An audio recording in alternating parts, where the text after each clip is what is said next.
One of the best features of Excel is that so many genealogy-based websites allow us to download or export search results to a CSV format.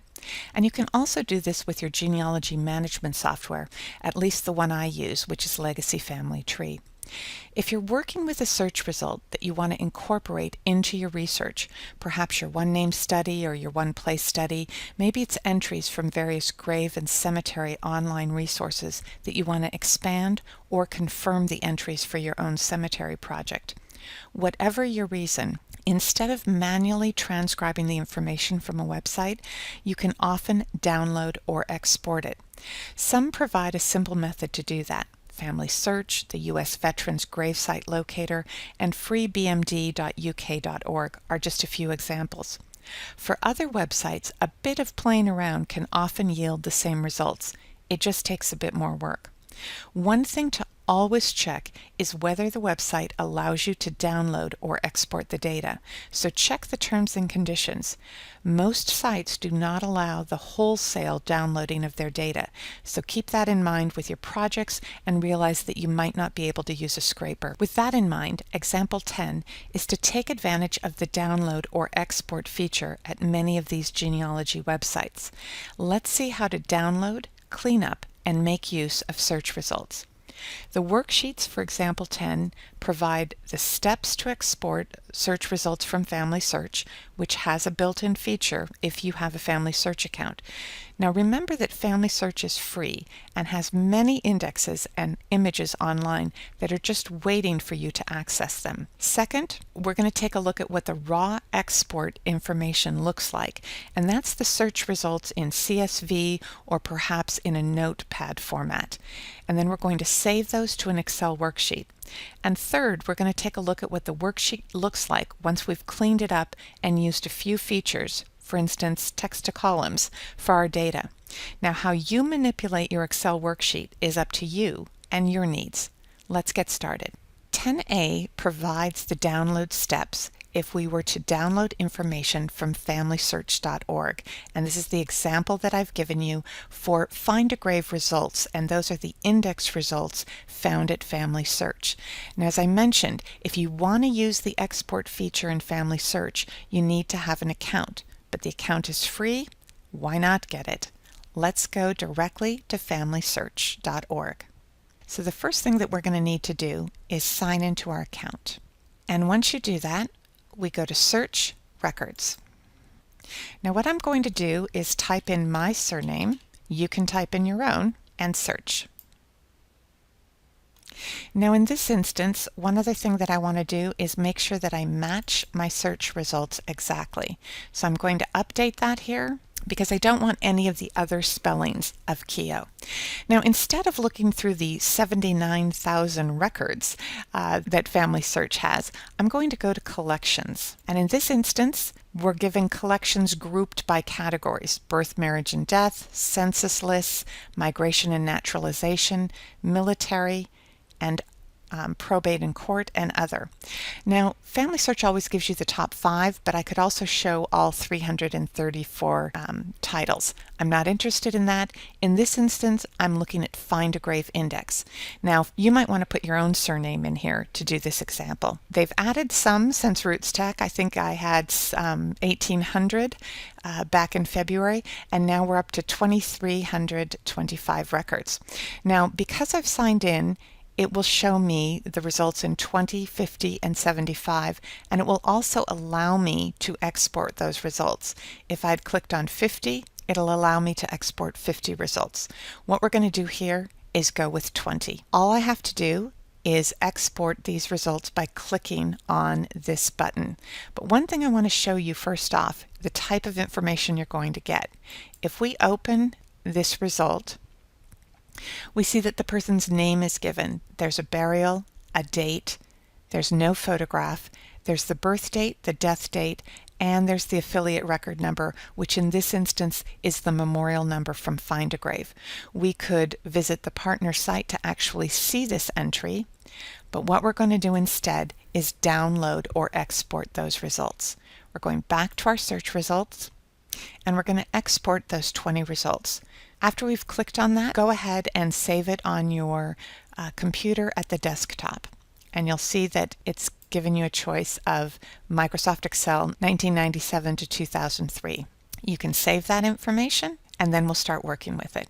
The results that I got from FamilySearch come into my Excel program like this, and I simply save it as an Excel file. You'll notice that FamilySearch has placeholders for various information that they use with all of their records, and those will all show up here. We're going to want to save this as our clean or our master document because we don't really want to have to go back to the FamilySearch website to reacquire this information. And you'll notice that I have colored that tab red. You can choose any tab colors that you want. I always make my masters or my clean copies red so that I know not to play around with them. We're going to go ahead now and go to 10C, which is the Find a Grave results in the Play version. Now this is a mirror copy because that's what I did. I went ahead and clicked on that clean copy, selected Mover Copy, created a copy, and placed it right here and renamed it. So this is my play copy, and I want you to go ahead and play with this as well. The types of things that I would do, and I've listed them in the instructions, is I would remove or delete the columns that don't have any information in them because we don't need to be working with those. You're going to keep the columns for the full name, the gender, although in each instance they've said it's unknown, birth date, death date, burial place. We could remove the role in the record because each of these individuals is the principal we're talking about, but you do want to keep the link, and I'll show you why right here. We could click on this link and we're taken directly to that record, which is Joe Keogh, a burial in Culver City with no photograph and at Hillside Memorial Park. We don't have any additional information, but this is the information that we have from Find a Grave. We could always visit the partner site, but in this instance, I just wanted to show you that one of the great things about the FamilySearch export is that you always have this link so you can go directly to the records. After I mentioned to you about how you would remove certain columns, then this is what we're left with. And what I did here on this column was I just widened it. And as you can see, I have the full name, and I've gone ahead and put the titles in with initial caps. I still have the gender listed here, birth date, death date, burial year, the burial place, and I widened that column. I also added some columns. I added a new G, H, I, and J, and the reason that I did that, they were empty before, but I did that so that I could separate out this information. And that is done with text to columns. So in that instance, I went to the Data tab, I went to Text to Columns, and I separated out the information that was in column F and put it in G, H, I, and J. Now keep in mind, and we learned about this before, I set the destination as G, not F, because I didn't want to override the information here. You always want to be able to check your work to find out why there's any blanks in it. The other thing I've done is I've gone ahead and in View, I have frozen the top pane. And the reason I did that is because I want to be able to scroll through. I only have 20 instances here, but I could have 2,000, and I always want to know the categories of what I'm working with. Finally, if I wanted to work with this document, I could take a look at Filter, and by clicking on Filter, I would have an arrow here in each of these instances. So I'm only looking at information from people who are buried in Los Angeles County. Click OK, and those two instances show up. If I want to get it all back, I simply select all. You could choose any of this information. You could choose by city or by state. We'll go ahead and filter again, and we'll filter by California. And so then we only have our instances of California. As you can see, your row numbers don't change. So John Robert Keogh is always going to be row 10 of my data. But Excel has gone ahead and hidden the other information or filtered it because all we wanted to look at was California.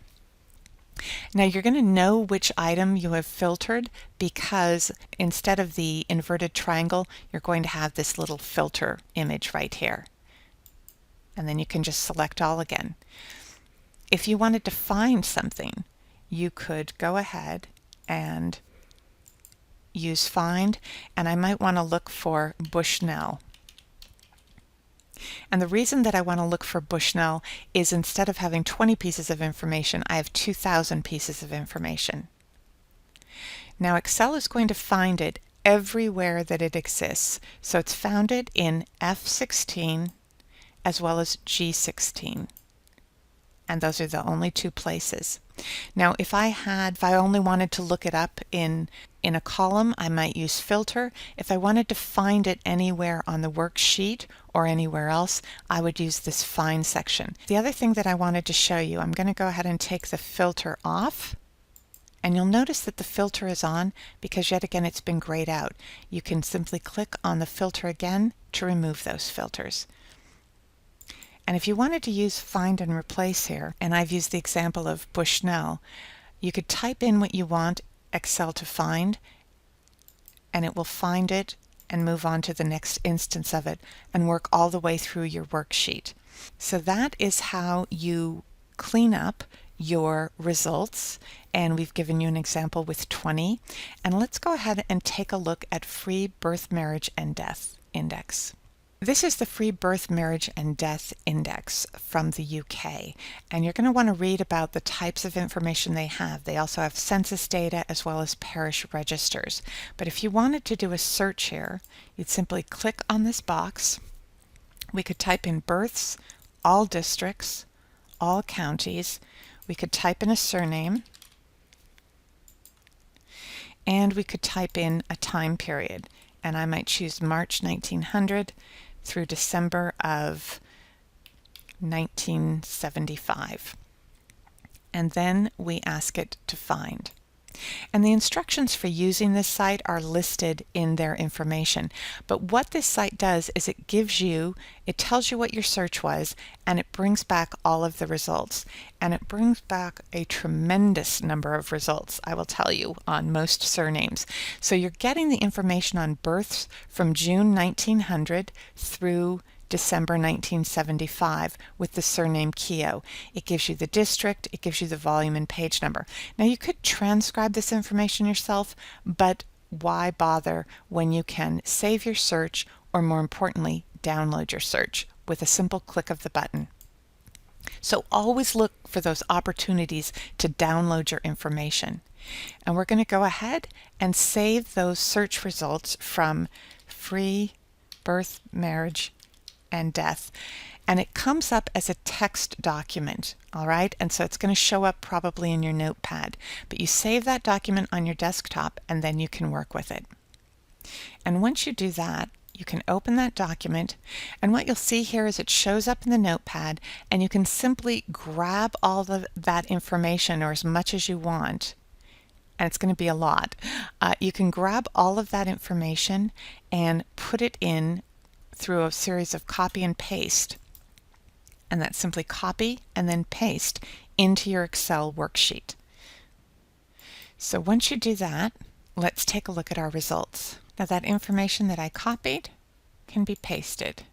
Now this is the information that I acquired from freebirthmarriagedeath.uk.org, and it lists the event as births, the quarter and the year, the surname, the given name, and you might have an additional name, a spouse or mother's name here, the district, there's a flag item, the volume, and the page. So you could go back through and collect all of this information, clean it up however you want, and know that you have the volume and page number, and then you could go through any kind of sort feature that you want. You could be looking for information from a particular district, or you could be looking for information from a particular time frame.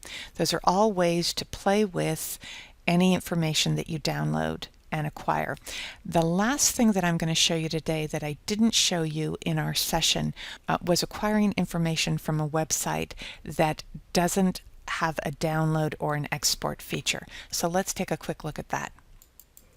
Now in this instance, I went to Find My Past, and I have an account with Find My Past, and I am looking up the Keogh surname anywhere in the United States, and then I limited it by census information, just to use an example here.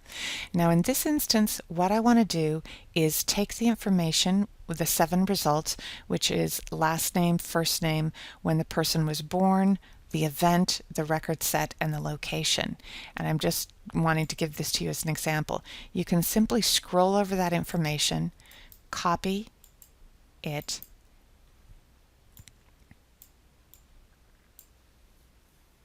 we're going to add a sheet here, and we're going to paste it.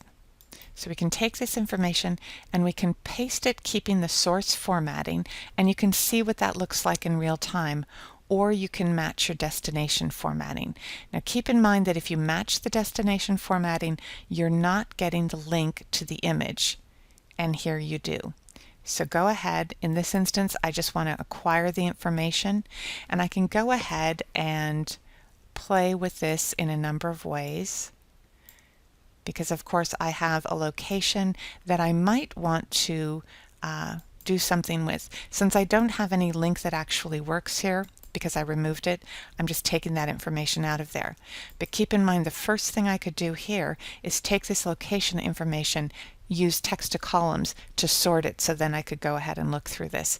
I can also filter this information so that I could separate out the 1860 census from the 1910 census. So this is just a quick example to show you, if you take the information from a website that doesn't have that download or export feature, you can simply copy and paste information. I've done that a lot with Ancestry.com. I used it with American Ancestors when I was acquiring Social Security death information. So there's a number of ways that you can approach any of these websites to find out particular information that you want to find out. As I mentioned before, this is for your own personal use, or to be working with research that you're doing, and it's not for the wholesale downloading of information. Be sure to check out those terms and conditions. So I'm going to remove this here, but I'm going to leave the extra sheet in clean. I'm going to rename that sheet Your Search. And I'm going to take this information out of here so that you can play with it yourself.